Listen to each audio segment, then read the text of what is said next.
అందరికీ నమస్కారం. నేను మీ అశోక్ కుమార్.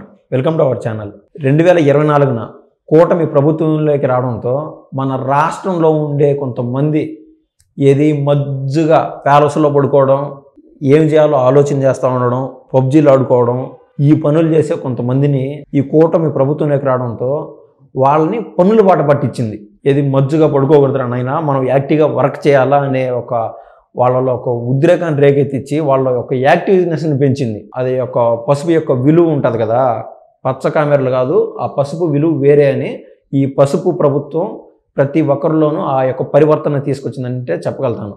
విషయంలోకి వెళ్తే జగన్మోహన్ రెడ్డి గారు ప్యాలెస్లో పడుకోవడము, ఈ ప్యాలెస్లో ఈ కంఫర్ట్ లేదనుకుంటాడో ఏమో తెలియదు కానీ ప్యాలెస్లో వేటలో పడ్డాడు. అక్కడ బెంగళూరులో ఉన్న ప్యాలెస్ సరిపోలా, హైదరాబాద్లో ఉన్నటువంటి లోటస్ పాండ్ సరిపోలా, కానీ మరి ఇంకా ఋషికొండ పైన సముద్ర వ్యూవులు వచ్చేట్టుగా ఆయన వాష్రూమ్కి పోయినా కూడా సముద్రం కనిపించే విధంగా అటువంటి ప్యాలెస్లు కట్టుకోవడము, అదేవిధంగా రేషన్ బియ్యాన్ని కూడా దందా చేయించడము, రకరకాల అవినీతి అక్రమాలకు పాల్పడుతూ ఉండేవాళ్ళు. ఇదే పని. ఏమన్నా అంటే మేము ప్రజలకు బట్టలు నొక్కినాము, వాళ్ళకి చేరాల్సిన డబ్బులు వాళ్ళకి చేరిపినాయని. ఏ పల్లెటూరుకు పోయినా చెప్తారు, మా ఊర్లో రోడ్డు పడలేదురా నాయన. పడి ఉండొచ్చు కాక 100లో మహా అంటే 20 చోట్ల రోడ్లు పడి ఉండొచ్చు, మిగిలిన 80% ఊర్లు గాలి వదిలేశారు. కానీ ఇప్పుడు ప్రభుత్వం రావడంతో వీళ్ళు చేసే మంచి మన పవన్ కళ్యాణ్ గారు 4,500 కోట్ల 30,000 పనులు అయితే ఏదైతే చేయించాడో జనవరి పండగలో ఇవన్నీ తయారైపోతున్నాయి. ఇట్లా వీళ్ళు చేసే అభివృద్ధిని తట్టుకోలేక ఎట్లయితే కుదరదు, ఇంకా జగన్మోహన్ రెడ్డి అనే పేరే మర్చిపోతారు జనం అనుకున్నాడేమో. అప్పుడప్పుడు రికార్డెడ్ వీడియోలు చేసుకొని ప్రజలకు వస్తా ఉన్నాడు, లైవ్ వీడియో అన్నట్లు. ఇది కూడా కుదరలా, ఇంకా ఫ్రస్ట్రేషన్ ఎక్కువైపోయింది. ఇంకా కుదరదని ఎట్టయితే అట్టయింది. కొద్ది రోజులు ఈ ప్యాలెస్లో సంక్రాంతి వరకు రెస్ట్ అయితే తీసుకొని ఆ సంక్రాంతి తర్వాత ప్రజల్లోకైతే వస్తాను అని హామీ ఇవ్వడం అయితే జరిగింది వాళ్ళ క్యాడర్కి. ఇందులో భాగంగా మన రాష్ట్రంలో ఉన్నటువంటి 26 జిల్లాల్లో దాదాపు 50 రోజుల పాటు పర్యటన చేస్తాడంట. ఒక్కొక్క జిల్లాలో కనీసం 2 రోజుల పాటు ఉండి ప్రతి నియోజకవర్గాన్ని కవర్ చేస్తాను అని అయితే మాట ఇవ్వడం అంటూ జరిగింది. నేనైతే స్పష్టంగా మీ మేలు కూడా చెప్తున్నాను వైసీపీ వారికి, మీరు కూడా దయచేసి ఆలోచన చేయండి ఒక విషయం. పూర్వం 2019 ఎలక్షన్లో గెలవగానే 151 సీట్లు వచ్చాయి కదా, అప్పుడు ఏం చేశాడు? ఇమ్మీడియట్గా ఒక్క ఛాన్స్ అంటే ప్రజలైతే ఒక ఛాన్స్ ఇచ్చారు. అయితే కుక్కతో ఒక వంకర అన్నట్లు అప్పుడు ఏం చేశాడు? రివ్యూ చేసే పద్ధతి అంటూ ఆయన మార్చుకోవాలా. ఆయన ఏ స్థానాలు అయితే ఓడిపోయినాడో, గెలిచింది 151, మిగిలిన 24 స్థానాలు, 23 టీడీపీ, 1 జనసేన రాపాక వరప్రసాద్ గారు, ఈ 24 స్థానాలకు సంబంధించిన క్యాడర్ని, ముఖ్య నాయకుల్ని ఎవరైతే ఉన్నారో ఆయన పిలిపించుకోవడం జరిగింది. పిలిపించుకొని ఆయన చెప్పడం వాళ్ళతో స్పష్టంగా అదంటూ మనకు లైవ్ వచ్చింది. ఆ రోజున ఏమని చెప్తున్నాడు? ఎందుకు ఓడిపోయినారు? బూత్ స్థాయిలోకి దిగి చూస్తే అర్థమవుతుంది. ఎవరైనా సరే వాళ్ళ పల్లెటూరులకు సంబంధించి పల్లెటూరు మూలాలున్నా కూడా ఒకసారి వెళ్ళి చూస్తే అర్థమవుతుంది. కొన్ని ఊర్లు అయితే పలానా టీడీపీ పార్టీకే పట్టుకోమ్మా, పలానా ఊర్లు వైసీపీకే పట్టుకోమ్మా అని ఇవాళకి కూడా ఎప్పుడు ఉండేటి. అక్కడ అటువంటి చోట కూడా వైసీపీ వేవ్లో టీడీపీ ఎందుకు గెలిచింది అనేది ఒక రివ్యూ చేసినట్లయితే ప్రతిసారి ఒక చోట 1,500 ఓట్లు వస్తూ ఉంటాయి. ఒక సర్పంచ్ స్థాయిలో, ఒక పంచాయతీ స్థాయిలో అక్కడక్కడ టీడీపీ ఎందుకు గెలిచిందని ఆ 24 స్థానాలు ఎక్కడైతే ఓడిపోయినాడో అక్కడ స్పష్టంగా కానీ ఆయన రివ్యూ కానీ చేసుకుంటే విషయం వేరేగా ఉండిండు. ఎందుకు ఓడిపోయినాము అంటే మీ పనితీరు బాగలేదా అనేది అది పోస్ట్ మార్టం ఉంటుంది ఒకటి.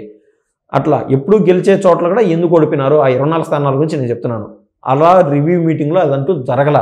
ఆయన అక్కడ వాళ్ళకి చెప్పింది మనం ఈ సంవత్సరం, ఇంకొచ్చే సంవత్సరం, మళ్ళీ సంవత్సరం ఈ మాదిరి మనం బట్టలు నొక్కుతాము, ప్రజలకు మేలు చేస్తాము, వాళ్ళ డబ్బులు వాళ్ళకి చేరిపోతాయి, ఈసారి మీరు గెలుస్తారు.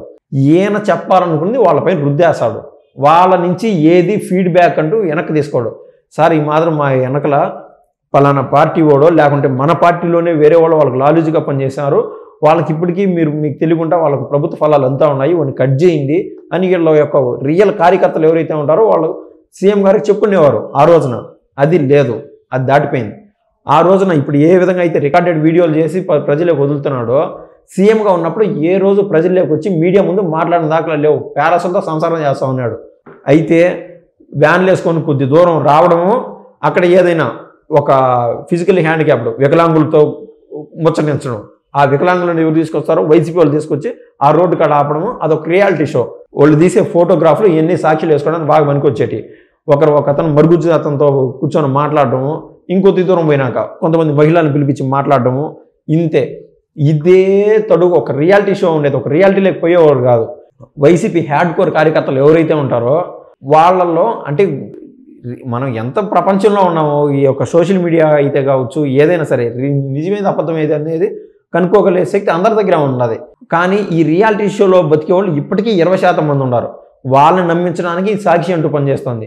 ఇవన్నీ దాటి బయటకు వచ్చేసి అందరి దగ్గర ఫీడ్బ్యాక్స్ తీసుకొని, ఎందుకంటే వైసీపీ కంటూ క్యాడర్ ఉన్నది చెప్పుకోవాలి కాబట్టి, ఇదే జగన్మోహన్ రెడ్డి గారు వైసీపీ క్యాడర్ యొక్క వాళ్ళ అవసరాలు ఏంది ఇవన్నీ అడిగి తెలుసుకుంటే ఒక రకం. అట్లా కాదు. ఆయన ఏం చెప్తున్నాడు, మనం గతంలో పలావ్ పెట్టేవాళ్ళము, ఇవాళ చంద్రబాబు నాయుడు బిర్యానీ పెడతాను అని హామీ ఇచ్చి అధికారంలోకి వచ్చాడు. కానీ ప్రజలు ఏమనుకున్నారంటే పలావు పెట్టలా, బిర్యానీ పెట్టలా, ఏమి పెట్టలానా అని ప్రజలు అంటున్నారు అని జగన్మోహన్ రెడ్డి మీడియా ముందు వాపోతున్నాడు. తద్వారా ఆ ధైర్యాన్ని వైసీపీ క్యాడర్కి ఇవ్వడానికి ఇవన్నీ పనిచేయవు. ఎందుకంటే చంద్రబాబు నాయుడు గారు, లోకేష్ గారు, పవన్ కళ్యాణ్ గారు చేసే మంచి అంతా ప్రజలకు సుస్పష్టంగా కనిపిస్తోంది. పలానా ఇప్పుడు సంక్రాంతికి మనం ఇండ్లకు వెళ్ళి చూస్తే అర్థమవుతుంది. అవుట్ ఆఫ్ 100 యావరేజ్గా తక్కువ వేసుకుని ఆయన 60% నుంచి 70% ఊర్లకైతే లేని రోడ్లు అయితే వేయడం జరిగింది. నేను చెప్పా కదా ఇంతకుముందు పల్లె పండుగ అనే కార్యక్రమం ద్వారా. మిగిలిన 40%లో కూడా గుంతలు పొడ్చడం ఇవన్నీ జరుగుతూ ఉన్నాయి. నిరంతరం అభివృద్ధి పదంగా ఈ ప్రభుత్వం అయితే దూసుకుపోతుంది. ఈ నాయకుల యొక్క పరిపాలన పటిష్టత చూసి మీరంటూ కాస్త మార్చుకొని ప్రజలకు మీరు కూడా ఉపయోగపడాలని నేనైతే ఆశిస్తున్నాను. జగన్మోహన్ రెడ్డి గారు ధన్యవాదాలు. మరో విషయంతో మరోసారి మీ ముందుకు వస్తాను.